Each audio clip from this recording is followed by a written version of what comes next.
हाय बच्चा लोग, मैं नवीन पाठक और मैं आपका फिर से स्वागत करता हूं आपके अपने यूट्यूब चैनल एडवांस लर्नर पे। आज का हेडिंग हमारा जो है आपका लगा हुआ है ऊपर, देख लीजिए, fundamental of partnership accounting part 2।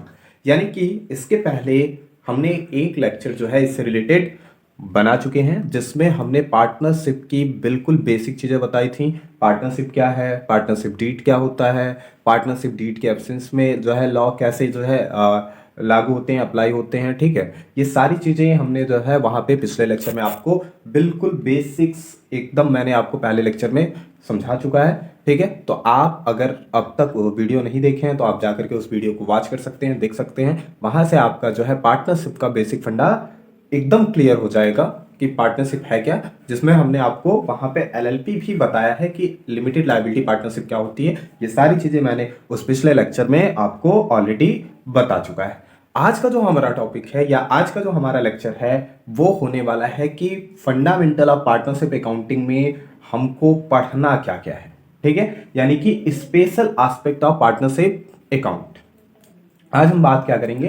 यानी कि यूं कहें तो इस लेक्चर का आपका कंटेंट या इस चैप्टर का कंटेंट क्या होगा आपका, वो अगर हम बात करें तो इस लेक्चर का आपका कंटेंट है। ठीक है, आपको इस लेक्चर में क्या क्या पढ़ना है। ठीक है, ठीक है, distribution of profit, distribution distribution of profit and loss, distribution of profit and loss among the partners, among the partners। ठीक है, जिसको हम क्या बोलते हैं बच्चा लोग, in other term profit and loss appropriation account बोला जाता है। क्या बोला जाता है? Profit and loss appropriation account. ठीक है, तो आज के लेक्चर में हम सीखेंगे profit and loss appropriation account कैसे बनाया जाएगा। ठीक है, तो यानी कि profit and loss appropriation account maintain करना मैं आज के लेक्चर में आपको सिखाऊंगा। क्लियर है? तो आज के लेक्चर में हम सीखेंगे profit and loss appropriation account बनाना। ठीक है, इस पूरे चैप्टर का कंटेंट मैं बता रहा हूं कि आपको क्या क्या पढ़ना है। दूसरा हमारा है जो है एडजस्टमेंट फॉर रॉन्ग एप्रोप्रिएशन। ठीक है, adjustment for wrong appropriation, adjustment for wrong appropriation. ठीक है, wrong appropriation.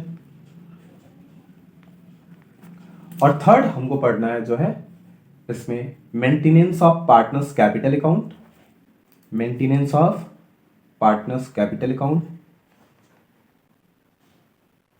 Of partners capital account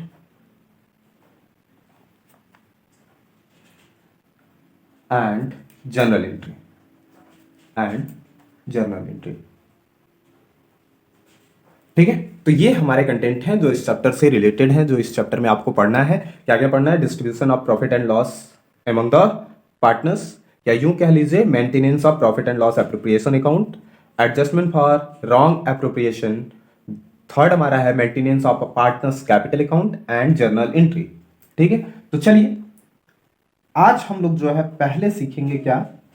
ठीक है, पहले आज हम लोग क्या सीखेंगे?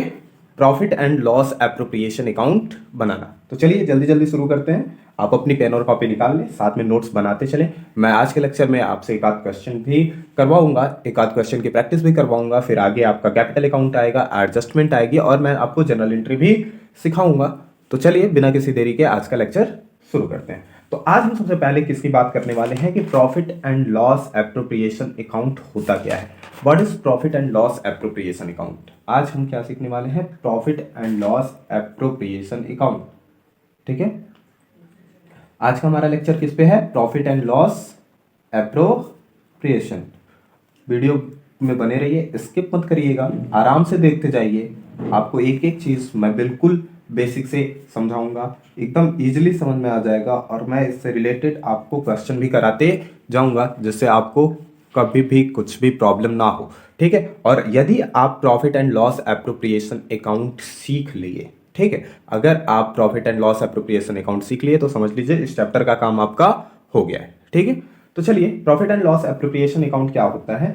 देखिए, profit and loss appropriation account is profit and loss appropriation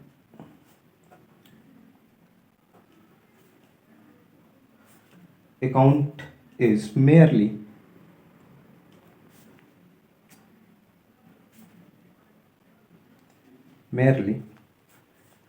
an extension of profit and loss account of the firm, an extension of profit and loss account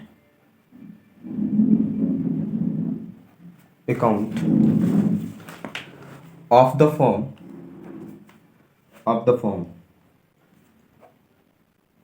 it shows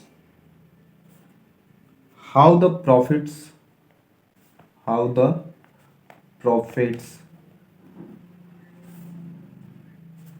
are appropriated or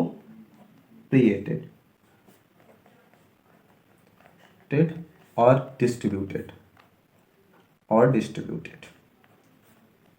ठीक है। चलिए, तो देखिए ये क्या कह रहा है कि profit and loss appropriation account is merely an extension of profit and loss account of the firm, यानी कि किसी भी फर्म का जो प्रॉफिट एंड लॉस अकाउंट आप बना रखे हैं। देखें, आपने 11th में पढ़ा था कि पहले हम क्या बनाते थे, ट्रेडिंग बनाते थे, ठीक है, फिर पी एंड एल बनाते थे। तो जो पी एंड एल है उसी का एक एक्सटेंशन फॉर्म है हमारा क्या, profit and loss appropriation account. क्या है, ऐसे समझिए कि मान लीजिए एक्स और वाई दो पार्टनर्स हैं, ठीक है, एक्स और वाई दो पार्टनर्स हैं, ठीक है, दो पार्टनर्स हैं हमारे, कौन कौन, एक्स और वाई। दोनों जो है क्या करते हैं कि एक बिजनेस स्टार्ट करते हैं मिल करके जो है, और दोनों जो है इस बिजनेस में कुछ कुछ कैपिटल इंट्रोड्यूस करते हैं, ठीक है, कुछ कुछ कैपिटल ये उस बिजनेस में क्या करते हैं, लगाते हैं। मान लीजिए कि इसने लगाया 2 लाख, ठीक है, एक्स ने 2 लाख इन्वेस्ट कर दिया और वाई ने इन्वेस्ट कर दिया 1 लाख, क्योंकि वाई के पास पैसा नहीं था तो उसने कहा कि ठीक है भाई हम 1 लाख दे सकते हैं। एक्स ने कहा ठीक है मेरे पास पैसा है, ठीक है, मैं बिजनेस में 2 लाख लगा रहा हूं, ठीक है, अपने फॉर्म में 2 लाख। तो ये 3 लाख इन लोगों ने क्या किया, बिजनेस में लगा दिया, ठीक है। तो देखिए जब ये 3 लाख लगा दिए तो अब इन्होंने जो बिजनेस स्टार्ट किया है, बिजनेस चलने लगा, रन हुआ, इनको प्रॉफिट हुआ। क्या हुआ, प्रॉफिट हुआ, ठीक है। मान लीजिए कि इनको प्रॉफिट हुआ, उस मंथ में प्रॉफिट है इनका जो है उस ईयर में 50,000 का। कितने का, 50,000।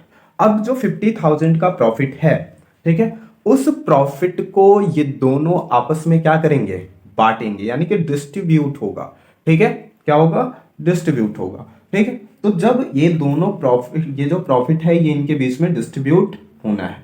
अब इस डिस्ट्रीब्यूशन के लिए कैसे डिस्ट्रीब्यूट होगा, तो मैंने आपको पिछले लेक्चर में 2 चीजें बता रखी थी कि यदि आपने पार्टनरशिप डीड बना रखा है, ठीक है, अगर आपके पास रिटेन एग्रीमेंट पड़ा हुआ है, ठीक है, तो आप उस रिटेन एग्रीमेंट के अकॉर्डिंग क्या करेंगे, ठीक है, प्रॉफिट एंड लॉस को डिस्ट्रीब्यूट कर लेंगे, जो भी रेशियो होगा उस रेशियो में। अगर ऐसा नहीं है, ठीक है, अगर ऐसा नहीं है, आपके पास पार्टनरशिप डीड का अब्सेंस है, आपने पार्टनरशिप डीड नहीं बना रखा है, तो ये कैसे होंगे, इक्वली। तो मान लेते हैं कि ये दोनों इस बात पे सहमत थे कि हम प्रॉफिट एंड लॉस को इक्वल रूप से क्या करेंगे, शेयर करेंगे, ठीक है। तो यानी कि अगर 50,000 का प्रॉफिट हुआ तो 25,000 एक्स को मिल जाएगा और 25,000 वाई को, ठीक है। तो देखिए प्रॉफिट का डिस्ट्रीब्यूशन इन लोगों के बीच में हो रहा है, ठीक है। दूसरा टर्म आता है कि कभी कभी जो है हम क्या करते हैं कि पार्टनर्स को सैलरी देते हैं, कमीशन दिया जाता है, इंटरेस्ट ऑन कैपिटल होता है। तो समझो कि अगर मान लो कि एक्स जो है और वाई दोनों बिजनेस कर रहे थे, ठीक है, साथ में, उसी बीच एक्स का एक्सीडेंट हो जाता है। क्या हो जाता है, एक्स का एक्सीडेंट हो जाता है और वो कुछ समय तक जो है क्या, उसमें पार्ट, आपका बिजनेस में पार्ट ये नहीं ले पाता है, यानी कि ये बिजनेस में एक्टिव नहीं है। तो इस समय एक्टिव पार्टनर्स के रूप में काम कौन कर रहा है, वाई जो है काम करता है। तो वाई जो है सोचता है कि भाई एक्स तो आ नहीं रहा है, तो मेरे को तो उसकी जगह पे मैं इतना काम करता हूं तो मुझे क्या मिलना चाहिए, सैलरी मिलनी चाहिए। तो वो कहता है, वाई के पास जाता है और वाई से कहता है देखो भाई ऐसा है कि मैं जो है, ठीक है, बिजनेस में दिन भर काम करता हूं, अगर तुम किसी और को रखते तो तुमको उसको सैलरी देना पड़ता, मैं काम कर रहा हूं तो तुम मुझे सैलरी दे दो, ठीक है। तो एक्स क्या कहेगा, वाह भैया वाह, बहुत बढ़िया, ठीक है, अच्छा सिला दिया तूने मेरे प्यार का, ठीक है। यानी कि मैंने जब 2 लाख लगाया तो मैंने तो नहीं कहा कि मुझे ज्यादा प्रॉफिट मिलना चाहिए था, और तुम थोड़ा सा काम क्या कर लिए, तुम ज्यादा प्रॉफिट मांगने आ गए।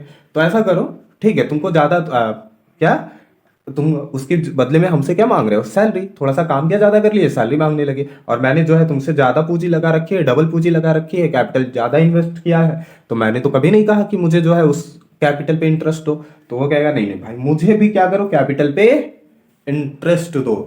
तो ये जो इंटरेस्ट है, ठीक है, तो ये सिचुएशन और कंडीशंस होती हैं। तो इन सारी चीजों के लिए, यानी कि ऐसे डिस्प्यूट से बचने के लिए आपको हमेशा पार्टनरशिप डीड बना के रखनी चाहिए, और पार्टनरशिप डीड में क्लियरली मेंशन होना चाहिए कि यदि कोई पार्टनर्स कोई सर्विस दे रहा है फर्म को, तो क्या उसके बदले में कोई रेम्यूनरेशन उसे मिलेगा, सैलरी मिलेगी, कमीशन मिलेगा, ठीक है, उसके कैपिटल पे इंटरेस्ट मिलेगा या नहीं मिलेगा, ठीक है, ये सारी चीजें आपको वहां पे मेंशन कर रखनी है। अच्छा, कभी कभी क्वेश्चन में आ जाता है कि पार्टनरशिप डीड का अब्सेंस है, और आपको नीचे करके आ जाता है कि पार्टनर्स के बीच का ये डिस्प्यूट है, कोई कमीशन मांग रहा है, कोई सैलरी मांग रहा है, कोई इंटरेस्ट ऑन लोन मांग रहा है, तो आप किस तरीके से प्रॉफिट एंड लॉस एप्रोप्रिएशन बनाएंगे। तो आप वहां पे क्लियरली मेंशन करते हैं कि इन ऑप्शंस ऑफ पार्टनरशिप डीड, ठीक है, ना तो आपको सैलरी मिलेगी, ना कमीशन मिलेगा, ना इंटरेस्ट ऑन कैपिटल होगा। हाँ, अगर आपने फॉर्म को कोई लोन दिया है तो उस लोन पे केवल और केवल 6% पर एनम के हिसाब से ही आपको क्या मिलने वाला है, ठीक है, इंटरेस्ट मिलेगा। बाकी आपको किसी भी प्रकार का कोई रेम्यूनरेशन नहीं मिलेगा। और पार्टनरशिप के जो आपका अब्सेंस ऑफ डीड के उसमें पार्टनरशिप है, तो आपके प्रॉफिट एंड लॉस भी इक्वली ही डिस्ट्रीब्यूट होंगे, चाहे आपका, ठीक है, शेयर कैपिटल रेशियो कुछ भी हो, कैपिटल का रेशियो कुछ भी हो, उससे कोई मतलब नहीं है। आपको इक्वल अमाउंट में ही जो है क्या, प्रॉफिट एंड लॉस डिस्ट्रीब्यूट करना होगा, ठीक है। तो ये बात समझ में आ गई। तो profit and loss appropriation account कुछ और नहीं है, ठीक है, वो केवल और केवल पी एंड एल का ही क्या है, एक एक्सटेंशन फॉर्म है, ठीक है, जो हमें ये बताता है कि किस तरीके से जो है पार्टनर्स के जो है कैपिटल, पार्टनर्स के प्रॉफिट एंड लॉस को डिस्ट्रीब्यूट किया गया है। अब हम बात करेंगे profit and loss appropriation account का फॉर्मेट कैसा होगा, ठीक है, format of profit and loss appropriation account. तो देखिए, profit and loss appropriation account का फॉर्मेट, एप्रोप्रिएशन अकाउंट, ठीक है, profit and loss appropriation account. तो इधर लिख लीजिए पर्टिकुलर, ठीक है, पर्टिकुलर डेट, पर्टिकुलर डेट, ठीक है, ये हो गया आपका profit and loss appropriation account का, ठीक है। तो यहां लिख लो पर्टिकुलर, पर्टिकुलर अमाउंट, सॉरी मैंने डेट बोल दिया था, particular amount, particular and amount, particular amount, okay. चलिए भाई, तो पर्टिकुलर अमाउंट, पर्टिकुलर अमाउंट, ये हमारा होता है डेबिट साइड, और ये होता है हमारा क्रेडिट साइड। अब देखो, profit and loss appropriation account nominal account है। कौन सा अकाउंट है बच्चा लोग, नॉमिनल अकाउंट। और नॉमिनल अकाउंट का रूल क्या होता है, debit all expenses and losses और credit all incomes and gains. तो अगर तुम्हारा जो है नेट लॉस है तो किधर लिखेंगे, टू प्रॉफिट एंड लॉस, जो कहां से आया है, ठीक है, पी एंड एल से, टू नेट लॉस, ठीक है। तो यहां पे क्या लिखेंगे, अगर नेट लॉस है तो यहां पे नेट लॉस, और to profit and loss account इस साइड होगा नेट लॉस के कंडीशन में, और अगर प्रॉफिट है तो बाई पी एंड एल, अगर हमारा क्या है, नेट प्रॉफिट, ठीक है।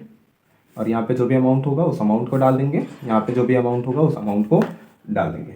उसके बाद डेबिट साइड में आपको क्या लिखना है, पूरे के पूरा एक्सपेंस लिखना है, ठीक है, ठीक। चलिए, तो ये आपको हमेशा याद रहना चाहिए, ठीक है। तो डेबिट साइड और क्रेडिट साइड आपको हमेशा याद रखना है, ठीक है। To interest on capital, to interest on capital, भाई कैपिटल पे इंटरेस्ट दोगे तो ये क्या है, फर्म के लिए एक्सपेंस है, ठीक है। पार्टनर्स को अगर कोई सैलरी दी जाती है तो to partners salary, to partners salary, ठीक है। मान लो कोई कमीशन दिया तो to partners commission, to partners commission, जिसको भी देंगे उस पार्टनर का नाम यहाँ पे मेंशन कर लेंगे। टू एज कमीशन या टू बी कमीशन या टू फला टू ढिमका जो भी है, ठीक है, टू पार्टनर्स कमीशन, ठीक है। इस साइड आ जाए बाय प्रॉफिट एंड लॉस, ठीक है। दूसरा इनकम हमारा जो भी होगा बाय इंटरेस्ट ऑन ड्राइंग, ठीक है। अगर आप ड्राइंग पे इंटरेस्ट ले, बाय अगर कैपिटल पे इंटरेस्ट दे रहे हो तो ड्राइंग पे इंटरेस्ट चार्ज भी करेंगे, तो बाय इंटरेस्ट ऑन ड्राइंग्स, ठीक है। ये हमारे लिए क्या है, रेवेन्यू है, इनकम है, ठीक है। तो इधर कर लो, ठीक है। उसके बाद से क्या है, ठीक है। अब देखो, ठीक है, अगर तुम्हारा जो है बैलेंस क्रेडिट साइड का बड़ा है, ठीक है, क्रेडिट साइड, तो इस साइड आ जाएंगे, ठीक है। अच्छा, इसे करने के बाद आपको कुछ अमाउंट जो है कहां पे ट्रांसफर करना होता है, जनरल रिजर्व में, टू ट्रांसफर जनरल रिजर्व, ठीक है, to transfer to general reserve, ठीक है, जनरल रिजर्व, ठीक है। और यदि मान लो क्रेडिट साइड बड़ा है, ठीक है, क्रेडिट साइड बड़ा आता है, तो यहां पे लिख लेंगे डिविजिबल प्रॉफिट या to profit transfer to partners capital account या टू डिविजिबल प्रॉफिट, सीधा सीधा शॉर्ट टर्म में लिख लो, टू डिविजिबल, ठीक है, प्रॉफिट। और यदि ये साइड बड़ा है तो आप इधर लिख लेंगे bye divisible loss, bye divisible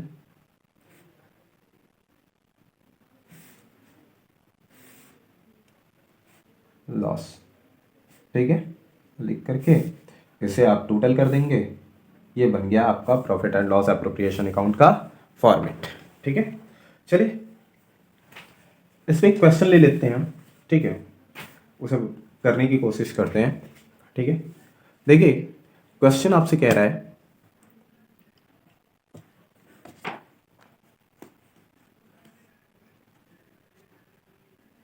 आपको दिख रहा है क्वेश्चन, ठीक है, क्वेश्चन आपको दिख रहा है,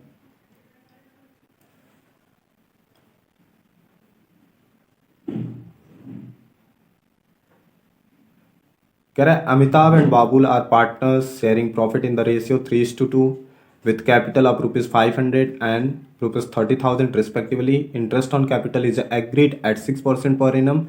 Babul is to be allowed an annual salary of rupees 2,500 during the year 2019-20. The profits prior to the calculation of interest on capital but after charging Babul's salary amounted to rupees 12,500. A provision of 5% of the profit is to be made in respect of commission to the manager. Profit and loss appropriation account and partners capital account also pass necessary general entries to record the above transaction. ठीक है, तो ये total आपका question है, ठीक है, आप question देख सकते हैं, ठीक है, इलस्ट्रेशन है, ठीक है। पहले आप इलस्ट्रेशन को समझने की कोशिश करिए, फिर हम लोग जो है न्यूमेरिकल प्रॉब्लम भी जो है आगे वाले लेक्चर में अच्छे न्यूमेरिकल प्रॉब्लम लेकर के आएंगे, उसे भी सॉल्व करेंगे। तो देखिए कह रहा है कि अमिताभ और बाबुल जो है पार्टनर्स हैं जो प्रॉफिट एंड लॉस को शेयर करते हैं 3:2 के रेशियो में। उन दोनों का कैपिटल है 50,000 और 30,000 respectively. Interest on capital is agreed at 6% per annum, ठीक है। इंटरेस्ट ऑन कैपिटल कितना है भाई, कैपिटल पे जो इंटरेस्ट मिल रहा है वो 6% पर एनम के हिसाब से है। Babul is to be allowed an annual salary of rupees 2,500, ठीक है। क्वेश्चन ध्यान से पढ़िए, बाबुल को जो सैलरी मिल रही है वो 2,500 की है और वो पर मंथ की नहीं है, एनुअल सैलरी है, ठीक है, 2,500। During the year 2020 the profits prior to the calculation of interest on capital but after charging Bablu salary amounted to rupees 1,200, ठीक है। अच्छा, कह रहा है कि जो बाबुल की सैलरी है वो चार्ज की गई the profits prior to be calculation of interest on capital but after charging Bablu salary. जो इंटरेस्ट ऑन कैपिटल निकाला गया है वो क्या था, बबलू की सैलरी चार्ज करने के बाद, जो कि कितनी थी 12,500 का। A provision of 500 of the profit is to be made in respect of commission to the manager, ठीक है। मैनेजर्स को कमीशन देने के लिए हमने एक प्रोविजन कर रखा था, वो कितने का है, 5% का। तो profit and loss appropriation account आपको बनाना है, तो पहले आप profit and loss appropriation he account देखिए कि बनेगा कैसे profit and loss appropriation account. तो इसके लिए हमें जो है क्या करना पड़ेगा, कैलकुलेशन करना पड़ेगा। ठीक है, अब हम थोड़ा सा कैलकुलेशन कर लेंगे, उस कैलकुलेशन के बाद जो है हम क्या करेंगे, प्रॉफिट एंड लॉस एप्रोप्रिएशन को देखेंगे। तो हम थोड़ा सा कैलकुलेशन करने की कोशिश करते हैं कि कितना आएगा, इसका कैलकुलेट करने पे क्या आएगा। ठीक है, क्वेश्चन आपके पास था, अभी हम लिख सकते हैं। तो देखो, जो प्रॉफिट था आफ्टर चार्जिंग बबलू सैलरी वो कितना है, जो प्रॉफिट है, profit after charging Bablu salary, वो आपके क्वेश्चन में दिया था कितना, 12,500। ठीक है, अच्छा अब देखो, जो नेट प्रॉफिट होता है, ठीक है, नेट प्रॉफिट का मतलब होता है कि after charging interest on partners loan and provision for managers commission, but before charging interest on partners drawings and providing interest on capital, salary और कमीशन। ठीक है, यानी कि नेट प्रॉफिट आपका हमेशा क्या होगा, जिसमें जो है after charging interest on partners capital, अगर पार्टनर्स के कैपिटल का इंटरेस्ट है तो वो चार्ज कर लीजिए। ठीक है, प्रोविजन फॉर मैनेजर्स कमीशन उसे चार्ज कर लीजिए, लेकिन इसमें जो है आपके इंटरेस्ट ऑन ड्राइंग्स नहीं होना चाहिए। ठीक है, अगर कोई कैपिटल पे इंटरेस्ट है तो वो भी नहीं होना चाहिए। ठीक है, ठीक, और सैलरी और कमीशन नहीं होना चाहिए। तो देखिए यहाँ पे सैलरी काट ली गई थी, तो अब हम क्या कर देंगे, यहाँ पे ऐड कर लेंगे बबलू की सैलरी को, ऐड बबलू सैलरी। ठीक है, तो बबलू की सैलरी ऐड कर दें। ठीक है, जो कितनी है, 2500 की। तो ये टोटल आ जाता है 1500। कितना आ जाता है, 15,000, सॉरी 12,500 था और 2500 ऐड कर दिया तो कितना आ गया, 15,000। अब हम क्या करेंगे, इसमें से क्योंकि हमने इंटरेस्ट ऑन लोन, तो लोन तो कुछ है नहीं, अगर इंटरेस्ट ऑन लोन होता तो उसको भी इसमें से घटा लेते, तो इंटरेस्ट ऑन लोन नहीं है, तो हमारा जो है प्रोविजन है, provision for manager commission, provision for manager commission. तो मैनेजर का कमीशन का जो प्रोविजन है वो कितना है, 5% पर एनम के हिसाब से। तो 5% 15,000 का कितना आ जाएगा बच्चा लोग, 750। तो इसमें से घटा दो तो कितना आ जाएगा, 14,250। यानी कि जो इसका, ठीक है, नेट प्रॉफिट आया है, क्या, नेट प्रॉफिट। तो नेट प्रॉफिट कितना आया, नेट प्रॉफिट हमारा आ गया 14,250। अब देखिए, जब हम क्वेश्चन की तरफ बढ़ेंगे तो क्वेश्चन में देखिए, प्रॉफिट एंड लॉस एप्रोप्रिएशन में देखिए दे रखा है profit and loss account net profit before, ठीक है, बबलू सैलरी। ठीक है, तो बबलू की सैलरी जो है काटने से पहले जो नेट प्रॉफिट है वो है 14,250 का। अब जो भी हमारे एक्सपेंसेस है वो उधर लिख लो, सैलरी। ठीक है, तो टू सैलरी कितना है, 2500 का। इंटरेस्ट ऑन कैपिटल 6% के हिसाब से है, तो अमिताभ का 50,000 का कैपिटल था, तो उसको 6% के हिसाब से 3,000, बबलू का कैपिटल 1800, सो 1800। ठीक है, अब ये सब जोड़ करके इसमें से घटा दिया। ठीक है, तो ये आ गया शेयर ऑफ प्रॉफिट, क्योंकि जनरल रिजर्व के बारे में कुछ दिया नहीं है। ठीक है, तो जनरल रिजर्व में कुछ नहीं डालेंगे, और to share of profit transfer to Amitabh capital 4170। ठीक है, और बबलूस कैपिटल 2780। ठीक है, तो ये आ गया जो है हमारा कितना, 6950। क्लियर है, दोनों साइड ऐड कर देंगे और दोनों साइड हमारा इक्वल आ गया। ठीक है, तो ये रहा हमारा profit and loss appropriation account. अगले लेक्चर में मैं क्वेश्चन लेके आऊंगा, न्यूमेरिकल प्रॉब्लम, उसे भी सॉल्व कराऊंगा। तब तक के लिए ऑल द वेरी बेस्ट, मिलते हैं अगले लेक्चर में। Keep watching, keep supporting, thank you.